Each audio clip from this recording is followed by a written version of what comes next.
I'm trying to call you. Hey, love, I'm on stream. Right now? Okay. Quick, come. Quick. Kobe, come. Quick. I'll keep going quick.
Okay.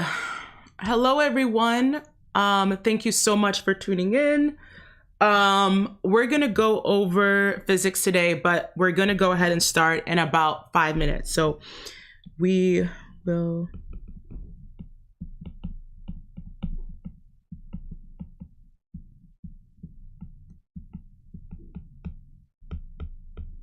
So get comfortable, go get a snack, or go get a drink of water, anything, and we'll start in a little bit.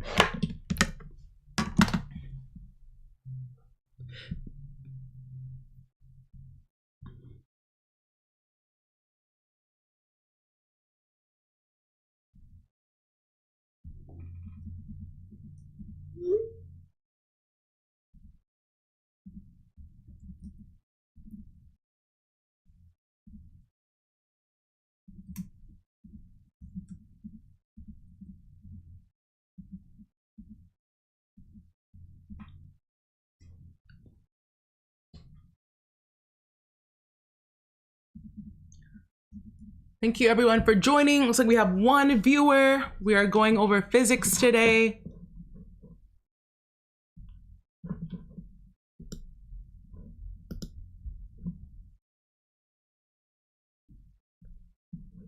Thank you for joining. If you have any questions, you can submit them to my email here, or you can write them in the chat if you know how to write them pretty well.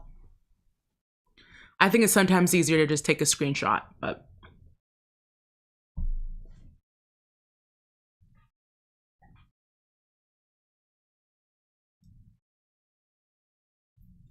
How's everyone's evening today? Good?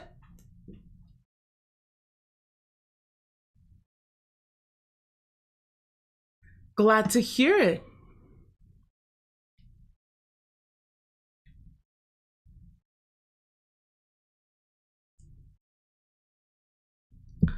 I'm excited for today. Physics is so fun. Sometimes, not always.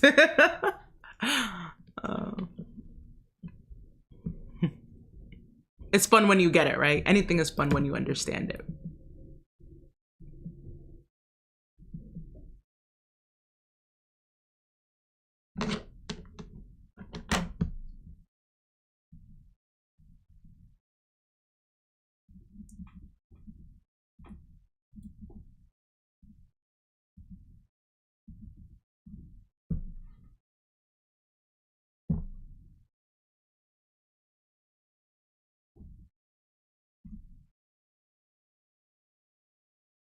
Okay, we got some people joining.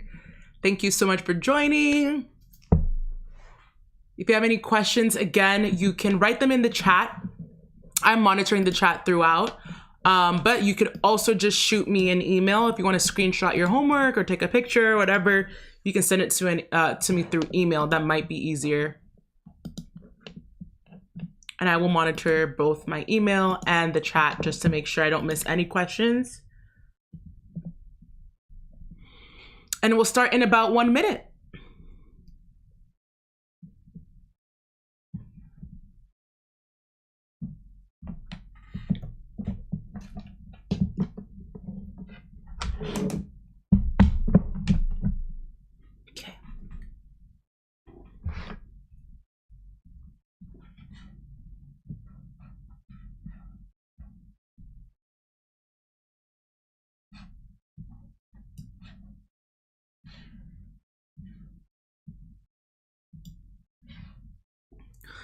All right, it is 5:35.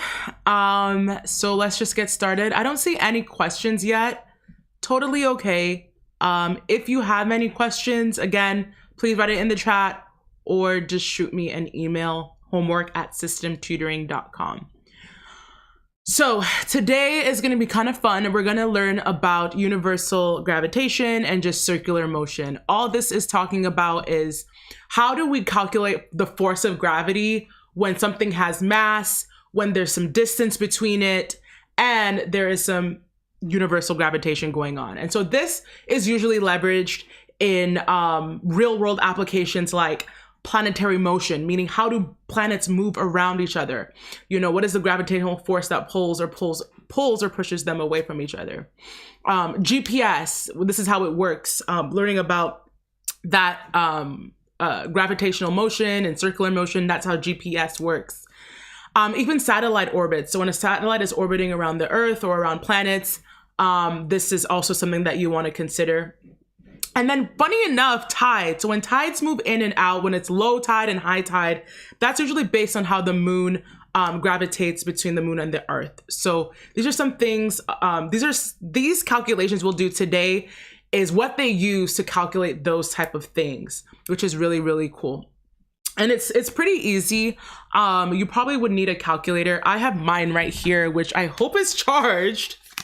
Oh no, if it's not charged, I might have to charge it. But I use this TI-84 calculator. I got it years ago. It's pretty old. And yeah, it looks like it's alive. Yes! So I'll be using this one today. But you can also use your cell phone if you'd like. I prefer using a calculator. It just makes life a lot easier. I'm just surprised it turned on because I haven't used this in a really long time. So yay! Okay, so let's go ahead and get started. So just as a prereq, let's go ahead and talk about just what we're learning today, right? So we talked a little bit about universal gravitation. So I'll put that at the top, universal gravitation. And again, all that is how do we figure out the force of gravity, how much something weighs, the mass of it, and how far it is between objects to calculate this gravitation. Yeah, I think some examples of universal gravitation that we talked about or where we apply this equation is when we talk about, what is it? Planetary motion.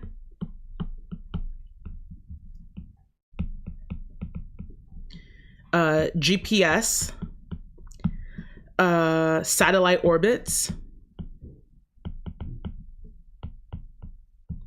and tides, like low tide, high tide.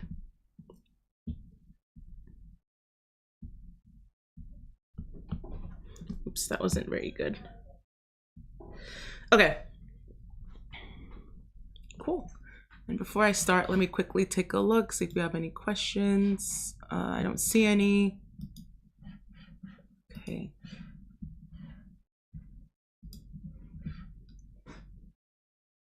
All right, so cool. The first thing is just making sure we all know how to multiply with scientific notation. So don't forget, scientific notation, all it is when you have power of 10 to a number.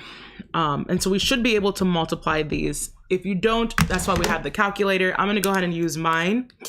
And we're just gonna type it in exactly how it looks. So 6.67. And if you're not sure how to enter it in a calculator, I will, next time what I'll do is I'll have an exercise or I'll create a video on Instagram. So follow me on Instagram, TikTok, anywhere on social media. And I'll create a video on how to actually input things into the calculator, especially when it comes to these kind of multiplication problems. But yeah, so 10 to the negative 11. Oops.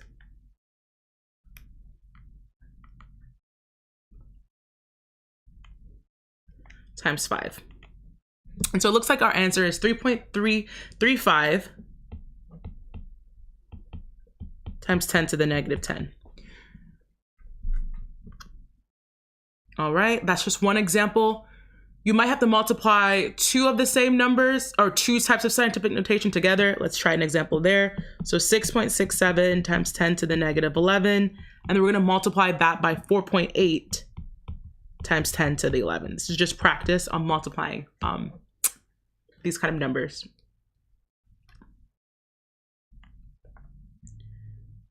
0.8 to the 11.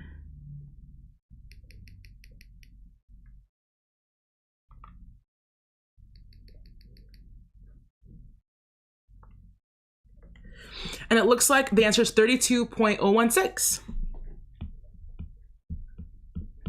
Okay. And we're going to try one more example. And this one is going to deal with division because we're obviously going to have to divide. And so it's going to be 6.67 times 10 to the negative 11 times 5 times 10 to the 29th power divided by 4. Let's see what that is.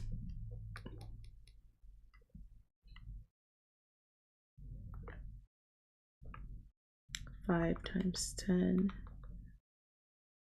to the 29 divided by 4. I got 8.3375 times 10 to the 18.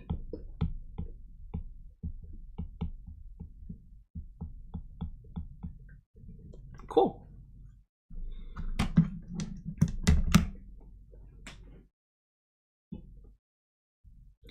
All right, so that was just some practice on how to multiply when you have scientific notation, base numbers. So yeah, let's go ahead and continue on.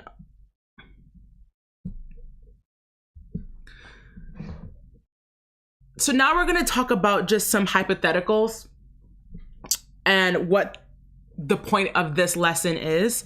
So I'm just going to draw a planet. So if I draw a planet right here and I say this planet is 2,000 kilograms, hypothetically speaking, and we say that this planet is 1,000 kilometers from this planet, and I'll draw it with the green. And this planet, let's just say it's, I don't know, 1.3 million kilograms. It's very heavy, right? And then we have the same thing going on, right? Let's draw the same thing, 2,000 kilogram planet on this side. But this time it's 10,000 kilometers away. And the other planet is still the same weight. It's still mass, sorry. It's 1.3 million kilograms. So if I asked you, which two planets do you think have a stronger force of gravity between them? Which one would you choose? Would you say the top one here? Would you say number 1 or number 2? Like which pair of planets? And you can answer in the chat if you are super confident and you know the answer. Answer in the chat. Let's see.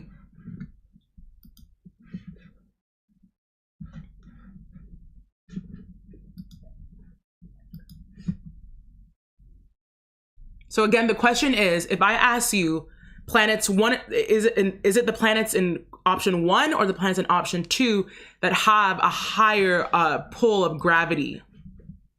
Or do they have a stronger force of gravity, between them? And no one really answered, but that's okay. That's why I'm here.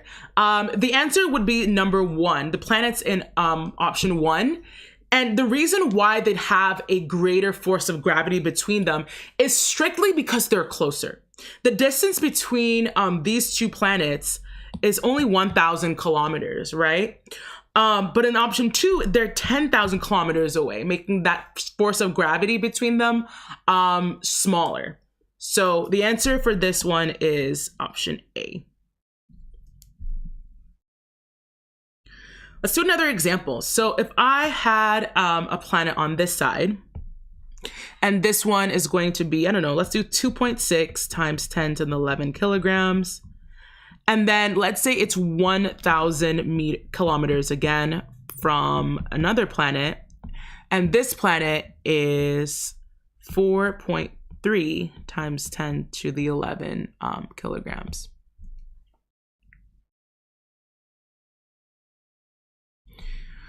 All right, so then let's draw another situation here. So we have another planet, and this one is 4 times 10 to the, what is that? Looks pretty big. That's like a big number.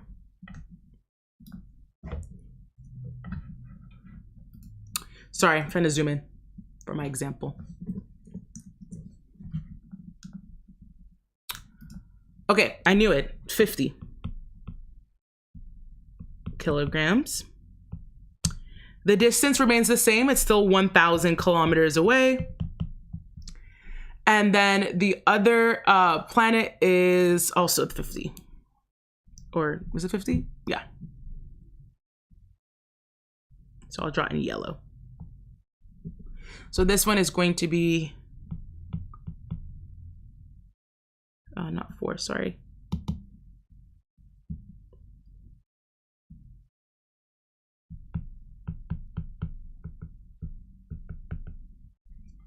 All right, so the question remains again. Is it option 1 or option 2 here? Which 2 planets do you believe have a stronger force of gravity between them, and tell me why? So now we're not dealing with any distance issues. They're the same distance. So I'll check the chat, take a second and think through this one. Again, which 2 planets, option 1 or option 2, do you think have a stronger force of gravity between them?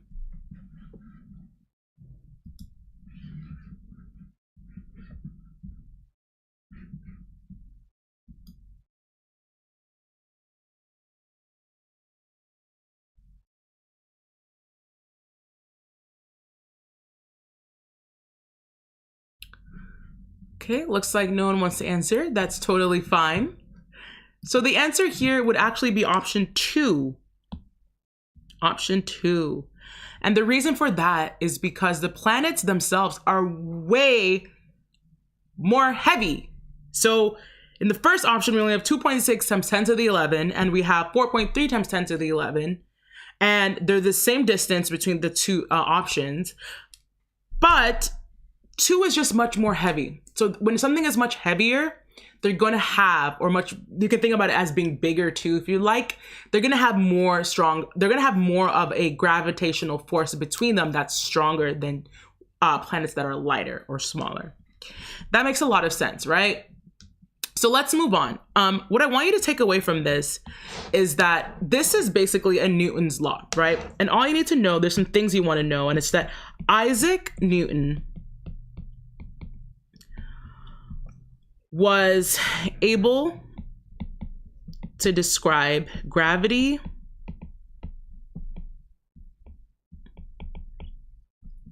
using math.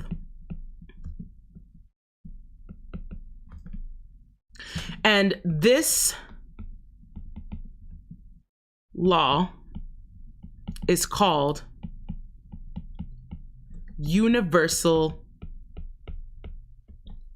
gravitation.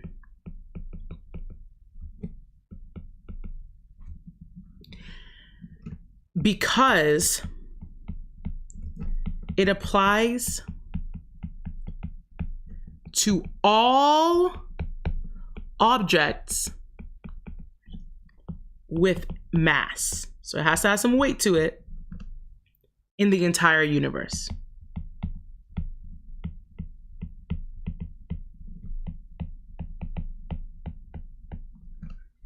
Okay. Super important. What else did he find out? So he found that the more mass of each object, the greater the gravitational attraction, right? We saw that earlier.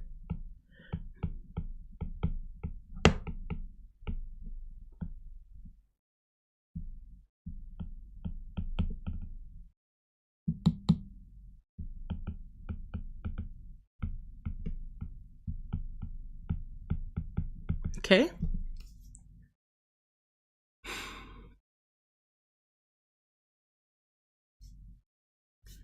Then the last thing that he found out was that the greater the distance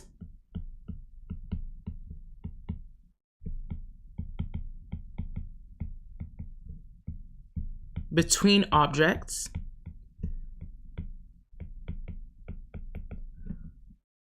the less the force, the less attraction or force, however you want to write it. I'm sorry, it's getting a little cut off on the bottom there. My apologies.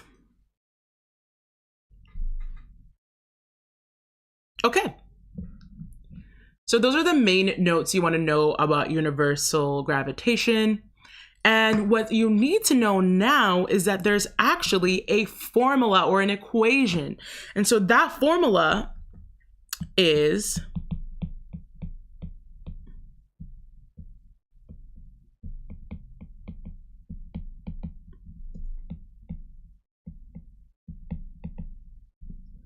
it's going to be the force of gravity is equal to the gravitational constant, which we'll talk about, times the mass of one object times the mass of the second object.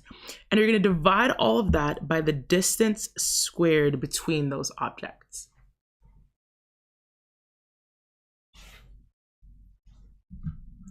So let's make sure we know this. So we'll say that G is equal to, it's the universal gravity constant. Oops.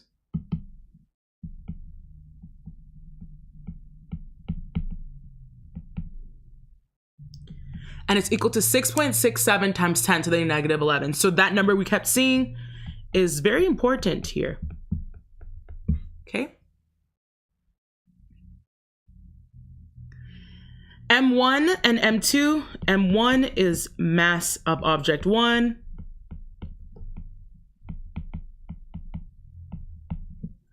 And M2 is obviously mass of object 2.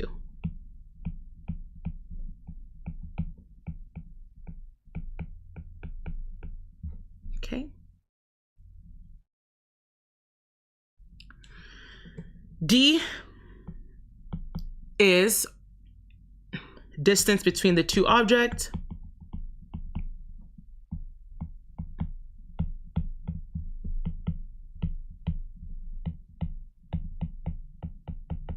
Cool. And what's super important is f of g, sorry, this is a big. So the force of gravity is measured in newtons.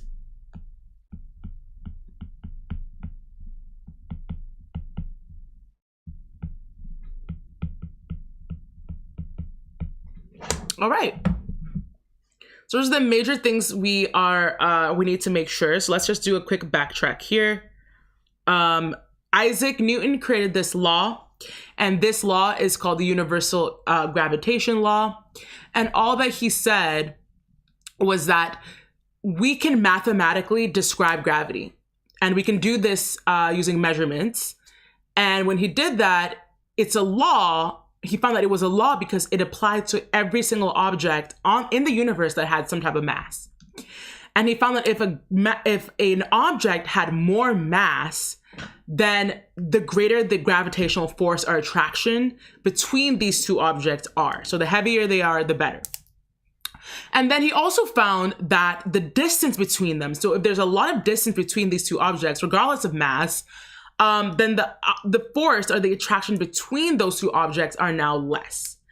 And so he came up with this particular formula, and we just discussed it.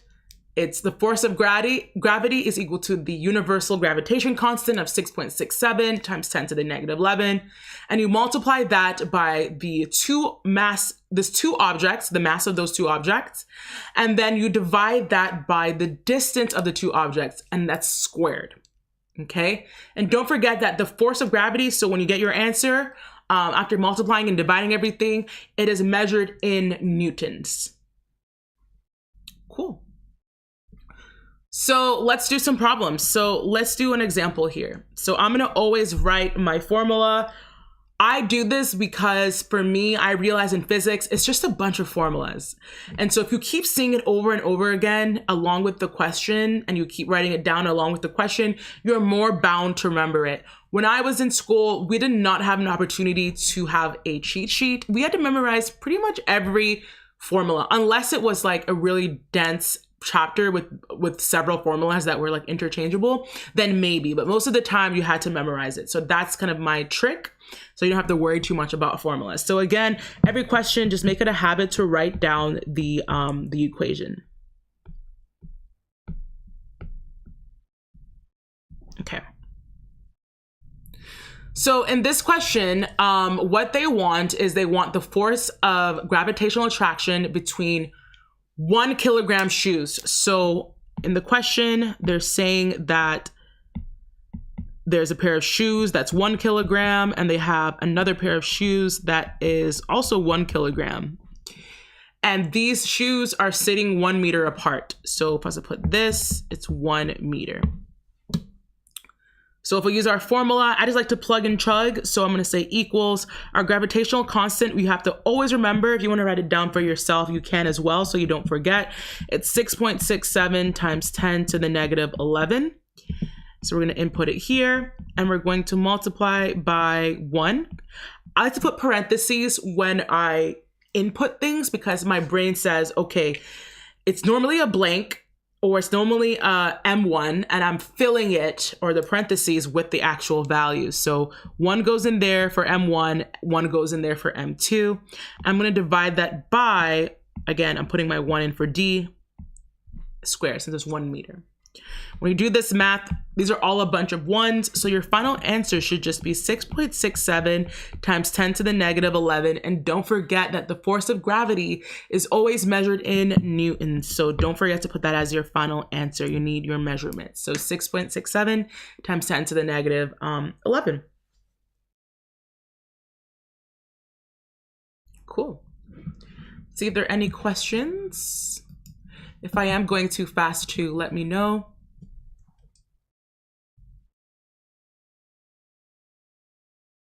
Oh, awesome. I got a message. Yes, anytime. I can help with pretty much any math class. I was a previous math teacher.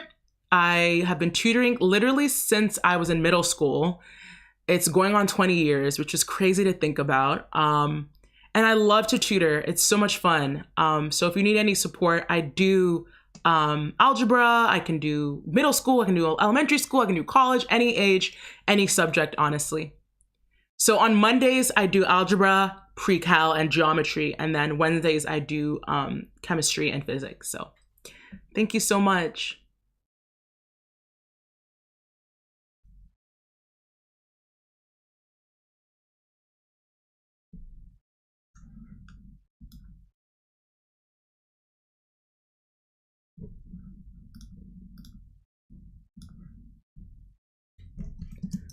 Okay.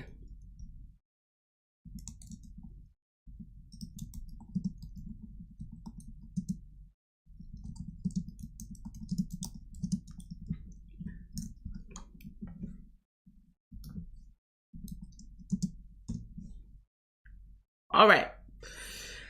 Let's do another example. We have about 15 minutes together, not long. But again, if you just joined or you are new here, go ahead and shoot me an email, homework@systemtutoring.com. If you have any questions you want me to ask, any pressing questions, take a picture of your homework, the question, write it out, screenshot it. You can also message me here or chat me here. Totally fine. Okay, let's do this again. Let's do another example. So that was pretty straightforward, right? But let's talk about something a little bit more complicated. So when we have really, really big numbers, right? So this question is, we're gonna need our formula again. So let's go ahead and write it out. Fg equals big G M1 times M2 divided by d squared. So this one is saying to determine the force of gravitational attraction between a 95 kilogram astronaut. So the moment you hear kilogram, that should go, okay, that's one of my masses. So 95 kilograms. And Earth. So Earth will be our second mass. And if you don't know the mass of Earth, that's all right. Normally it should be given to you. It is 5.97 times 10 to the 24 kilograms. Okay. And then what's most importantly is that there is a distance between these folks, obviously. And the distance is going to be pretty big. 69,911,000 meters apart. All right. So we're just going to fill it in. G is no longer G. It's 6.67 times 10 to the negative 11. We know that pretty well by now. Then we have our mass of our first object, which is our astronaut. That was 95. We have the mass of our second object we're filling in, and that's 5.97 times 10 to the 24. That's the Earth. And we're going to divide all of that by 69,911,000, and we're going to square that. So this is where you need your handy dandy calculator. I have mine here. You can also use your phone. And again, if you're not sure how to use your calculator very well, I can help in the next video. I'll create one just for you. So yeah, 6.67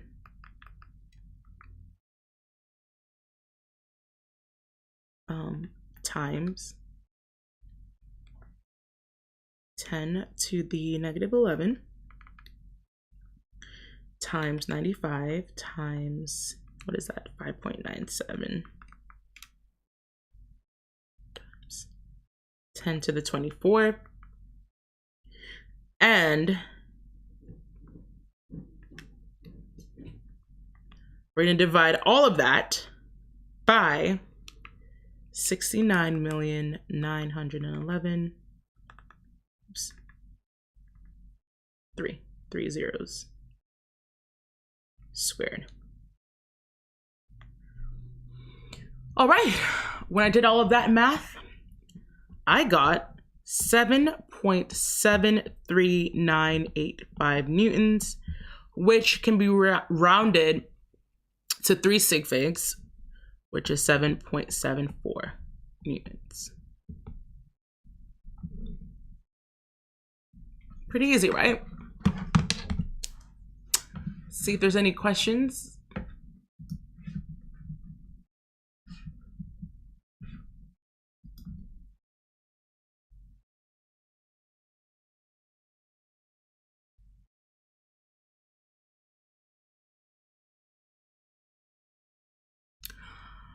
Oh, great question. So how can we follow along? So I come up with questions using ChatGPT, but I also have different worksheets that I can share if needed. But yeah, that's kind of what I use. Normally, these sessions are meant for homework help or any questions you may have about something that you're struggling on or a concept. But because no one really shared any chat messages with me or didn't send any emails with any questions, I just go ahead and teach a lesson on a topic that is important or that a student might be working on based on my prior knowledge. So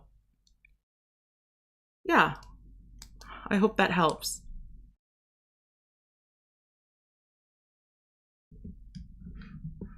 All right, moving on, we are going to do something a little bit different. Similar but different, we're going to solve for other variables. So the entire time here, we've been solving for the force of gravity, right? But sometimes they might want you to find the mass or the distance. It really depends on the question, right? We still need to be able to solve those, and it's just as easy. So in this question, we're gonna still need our formula, so let's always write that down. F of G, force of gravity, equals big G times mass 1, mass 2, d squared. In this question, they're telling us that an astronaut weighs 154.4 newtons on the moon's surface. Super important. Once you see newtons, your brain should fire off. Okay, newtons is normally the force. That's how we measure force. So here we can say immediately that our force of gravity is 154.4 newtons. Okay? And it said on the moon's surface at a radius of 1,737,400 meters.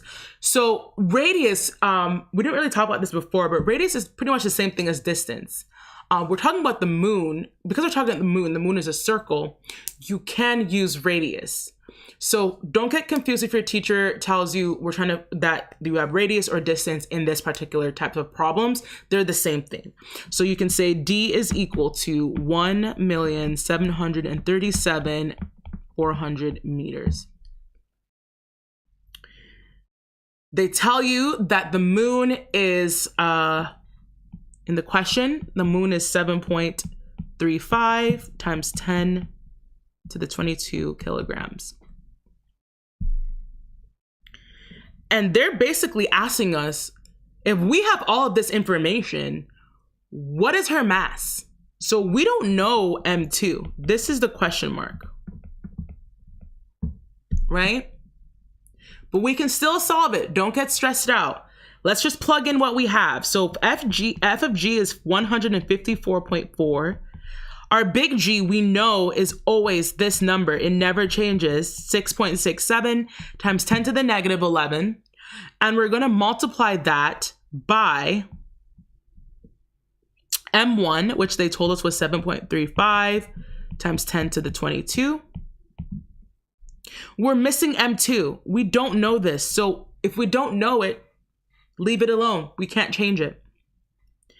And we're going to divide everything by our distance squared. So it's going to be 1,737,400, and we're going to square that because that's the formula. We're just filling everything in. So to do this, we're going to actually multiply these two together. And when you do that, let's see what we get. 737,400 squared times 154.4. We get 4.66065 times 10 to the 14.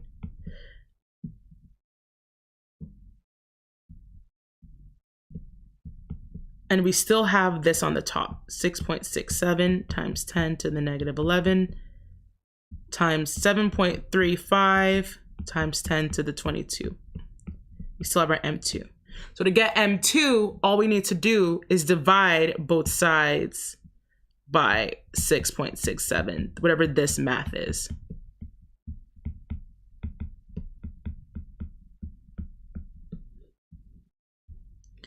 $6.67 times 10.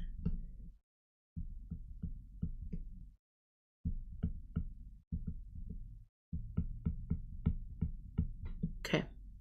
So when you do that, you'll get whatever M2 is. So these cancel. And let's see. Times 10 raised to the negative 11 times 7.35 raised to 22. Okay, that equals that. So we'll just take the top one and divide it by the bottom one.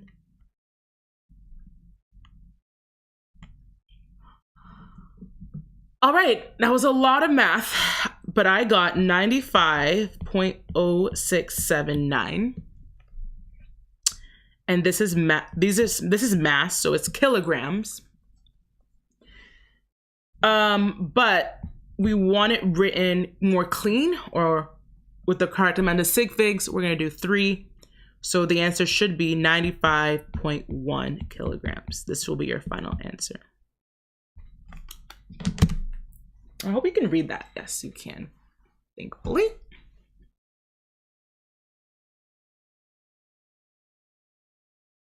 All right, so that was finding mass. Let's see about when we have to find distance. And this will be our last example. We have about 5 more minutes left. So this will be our last example and we can move on.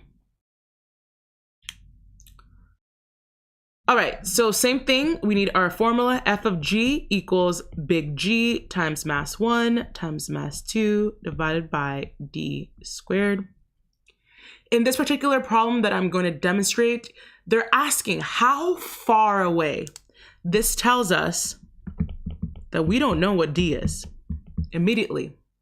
One trick I have with physics is that whenever you're reading a question, write down what you have and what you don't have, or what they're asking. So they're asking how far away, that's normally distance.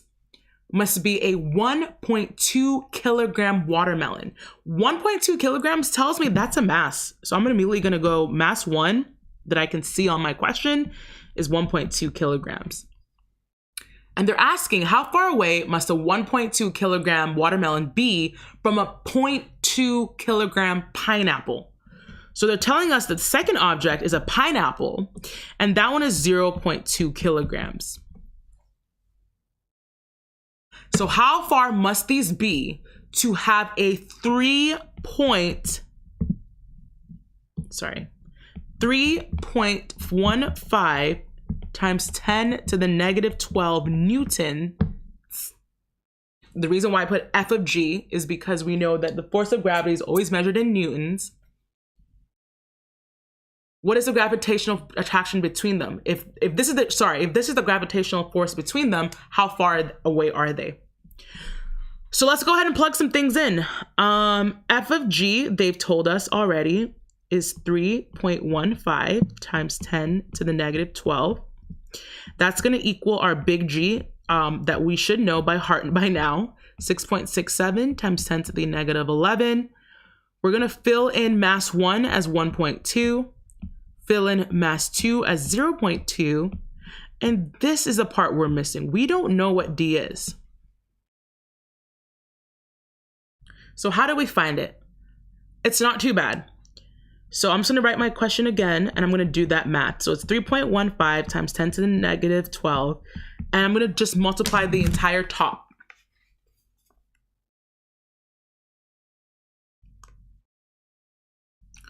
So 6.67 times 10 to the negative 11. We're going to multiply that by 1.2 and 0.2. And when you do that, you get 1.6008 times 10 to the negative 11. And our D squared is still on the bottom. For this, we're going to cross multiply. So when we do that, I should do it down here. When we do that, we'll get 3.15 times 10 to the negative 12 times D squared equals this. So I just cross multiplied. 0.008 times 10 to the negative 11. Okay. So now to get D squared alone, we have to divide both sides. So you divide both sides by 3.15 times 10 to the negative 12.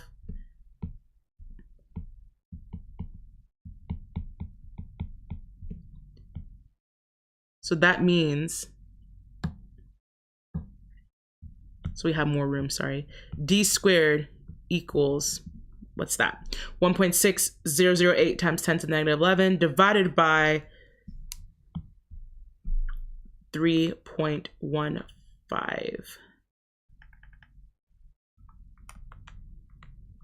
times 10 raised to the negative 12. Let's see, what is that? And that equals 5.0819. Okay? But we still have not found what D is. This is D squared. How do we find what D is? To undo a square, you just square root it. So square root both sides. And when you square root both sides, you will get 2.254, which you can say is 2.25, and this, what the measurement has to be meters. So this should be your final answer.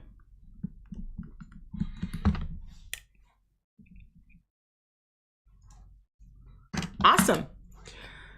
We have reached time. It is 6:15, and we just went over some fun little physics.